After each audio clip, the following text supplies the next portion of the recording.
Bon, cher ami, je suis encore heureux de vous retrouver encore une fois de plus une nouvelle vidéo. Alors, celle-ci va porter sur l'approche de la résolution d'une équation de Kachi. Et on va essayer de donner un petit développement sur la substance. Alors, l'équation de Kachi, effectivement, est une équation différentielle du premier ordre.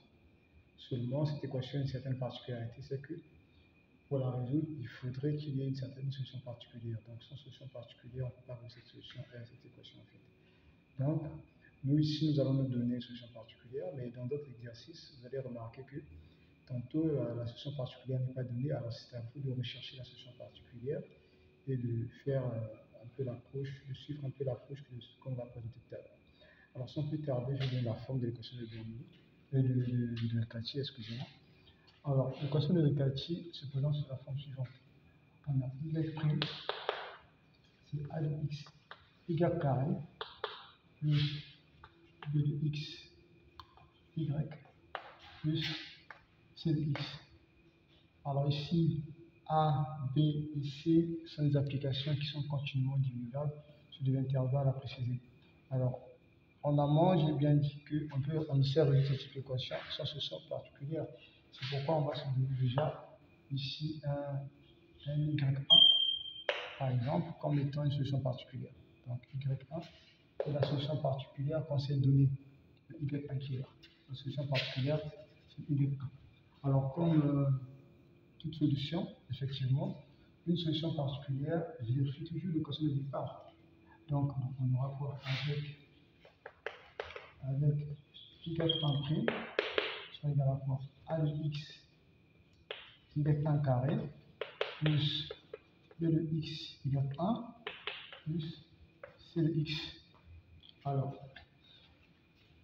comment maintenant est-ce qu'on peut faire? Quelle est l'approche qu'on va adopter pour résoudre cette équation? Alors, on va faire un changement, certainement. Alors, le changement qu'on va faire ici, c'est quoi? C'est qu'on va poser, par exemple, posons pour la résolution de cette équation, on va dire, posons. Alors, ici, on va poser que y, la forme de coupe solution y, sera égale à quoi? À la solution particulière que nous sommes donnée ici, bien que vous allez certainement rechercher, y plus 1 sur t. Alors, ici, t est fonction de x. Donc, ici, le t qui est là est fonction de x. Alors, qu'est-ce qu'on va faire? Étant donné que ici, dans l'équation de départ, il y a le y' qui apparaît. Donc, nous aussi, ici, on va rechercher la dérivée de y, c'est-à-dire y'. C'est la dérivée par rapport à x, effectivement. Donc, on aura le y' qui est la dérivée par rapport à x, sera y1t plus, ici, on aura moins t' sur t carré. Puisque le t dépend de x, on a dit ici t est fonction de x. Donc, moins t' sur t carré. Alors, on va remplacer le y' et le y de l'équation de départ qui est là. Bon, on va noter cette équation. Supposons qu'on a notre équation 1. Okay. Alors, en remplaçant y' et y dans 1 devient 1 devient. Alors, ici, on aura quoi? On aura y1' moins t' sur t. Ça me donne a de x y1 plus 1 sur t plus, non, ici au carré, plus b de x y1 plus 1 sur t plus c de x. Alors, là, on aura quoi? On aura y1' moins t' sur t carré. Ça me donne a de x. Alors, on va développer ceci.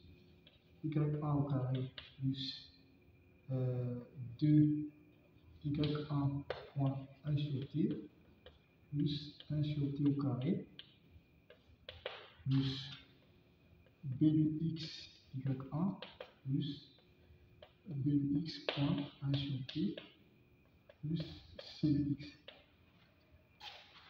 On progresse. On a y1 plus moins t plus sur t carré. Ça nous donne, on va composer le a de x comme ça. Donc on a a de x, y1 carré, plus 2 a de x, y1 point 1 sur t, plus a de x point 1 sur t carré, plus b de x, y1, plus b de x point 1 sur t plus c de x. Alors, il s'avère que le y1, on avait dit que le y1 est une solution particulière.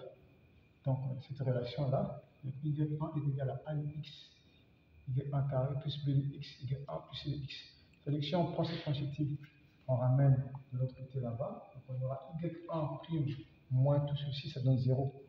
Donc, si j'identifie, je prends ça, je prends aussi avec ceci, je vais prendre avec ça, et cette quantité-là. Si je prends les trois là, je les ramène de l'autre côté, ça donnera 0.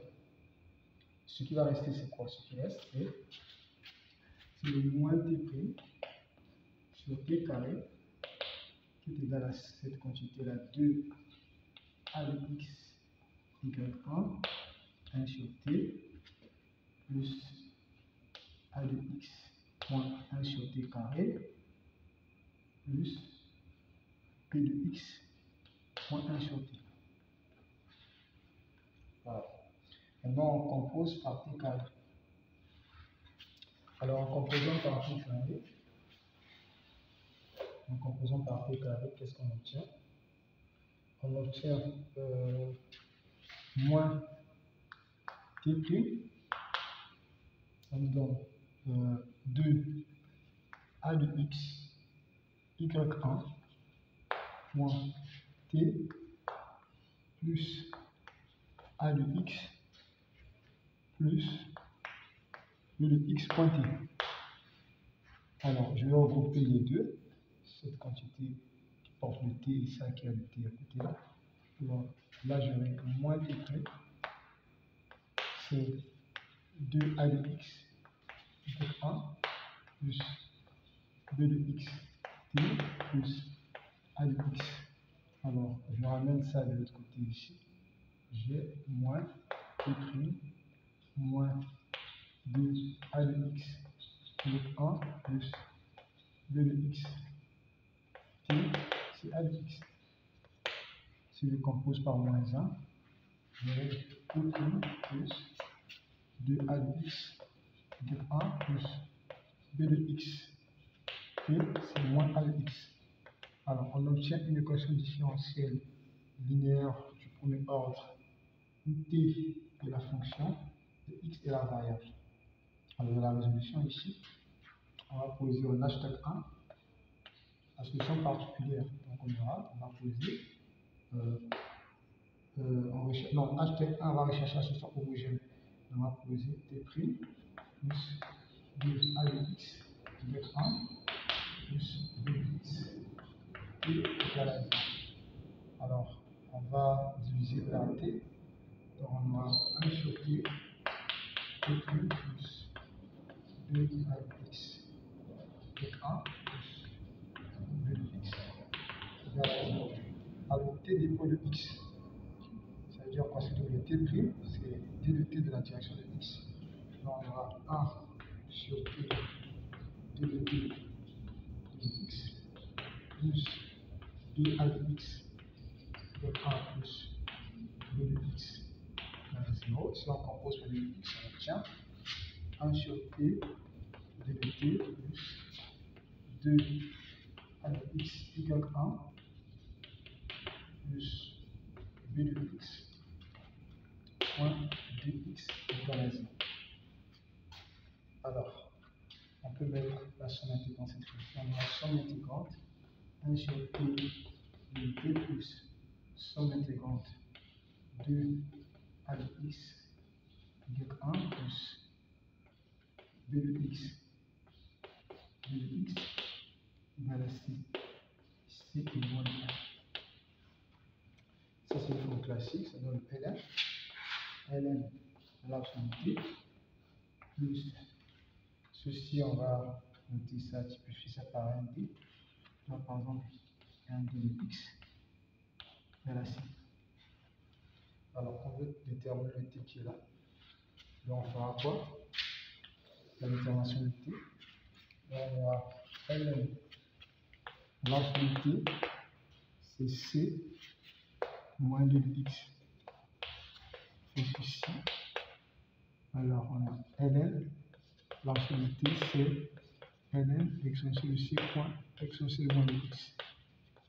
Alors, à l'absoluté, exponentielle de c exponentielle de moins de x. T, c'est plus ou moins exponentielle de c point exponentielle de moins de x. Ça, c'est un cas. C'est le niveau de cas. Donc, TH, solution en besoin, c'est K, expression de x. Alors, on va rechercher la solution particulière. Alors, pour rechercher la solution particulière, qu'est-ce qu'on va faire? On va écrire chercher la solution particulière.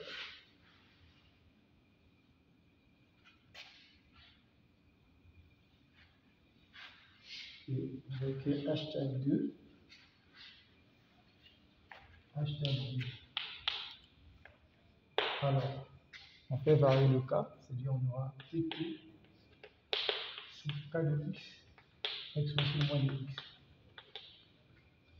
Alors, il y a le TP, la dérivée première qui apparaît, puisque l'équation constante de dérivée, c'est l'équation plus haute. On va rechercher sa dérivée première. On aura TP', on donne TK' de x, exponentielle moins de x.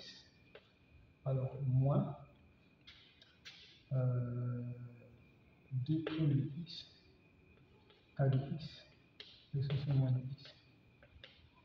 On connaît D. Tout à l'heure, on a dit que le D, c'est cette quantité qui est là. Cette quantité qui est le D. Okay. Donc, si ceci donne le D, c'est que la dérivée donnera ce qui se trouve là à l'intérieur. On va remplacer. On aura TP', c'est K' de x, exponentielle moins de x, moins, alors, parenthèse, 2 a de x, y1 plus b de x, k de x, exponentielle de moins de x. Voilà. Mais on sait qu'une solution particulière de la future de l'équation de départ. Donc on aura quoi? On aura avec donc notre équation de départ, l'équation qui est là, cette équation qui est là, avec TP' plus 2 a de x, y1 plus b de x, TP égale à moins a de x. Donc, on connaît l'expression de TP' qui est ici. On connaît l'expression de TP qui est là. Alors, on va juste remplacer. Donc, on aura K' de x, exponentielle de moins de x, moins 2 a de x, y1,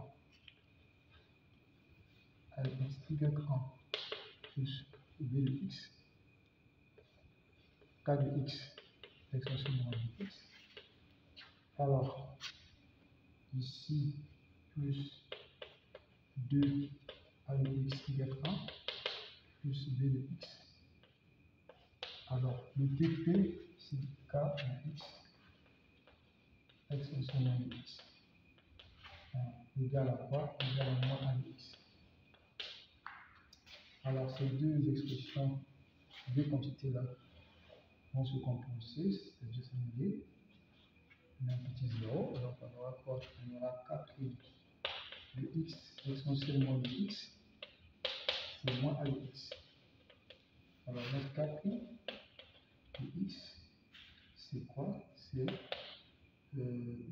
moins a de x, moins a de x exponentielle de dx. Alors, nous, ce qu'on va faire, c'est k. Donc, k, c'est somme intégrante. D'accord? C'est somme intégrante. Moins a de x exponentielle de dx. Alors, ça, l'intégration, c'est pas un problème, ça va intégrer. Ça, on va noter par exemple psi de x. Donc, ça, c'est égal à x. Donc, psi de x. Voilà, ce résultat-là. Du coup, le t qui est connu, c'est quoi? C'est psi de x. Psi de x exponentielle de moins de x. Alors, l'unité, c'est th plus tp. Donc, on aura ici k exponentielle moins de x plus psi de x exponentielle moins de x. Mais nos courbes solutions en quelle forme? Je vais passer ici. Je vais passer ici. Parce que nous sommes en train de résoudre l'équation de Riccati. Alors, nous sommes en train de résoudre l'équation de Riccati.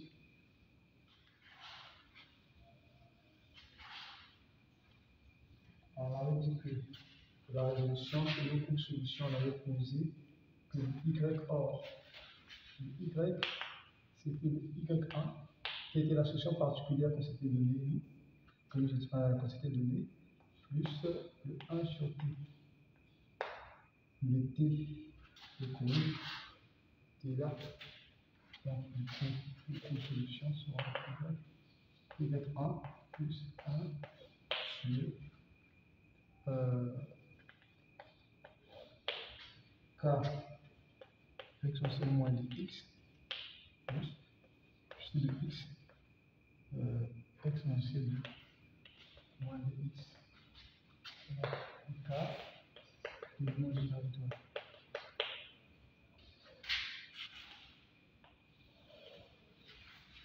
Alors, je rappelle qu'on peut résoudre ce type d'équation sans solution particulière. Si on n'a pas une solution particulière, on sera avec ce type d'équation. Et il faut avoir une solution particulière pour résoudre l'équation de Riccati. C'est l'approche qu'on a pensé donner comme démarche pour la résolution. Certainement, vous allez suivre la vidéo avec beaucoup d'attention et on se retrouve d'ici là. Merci.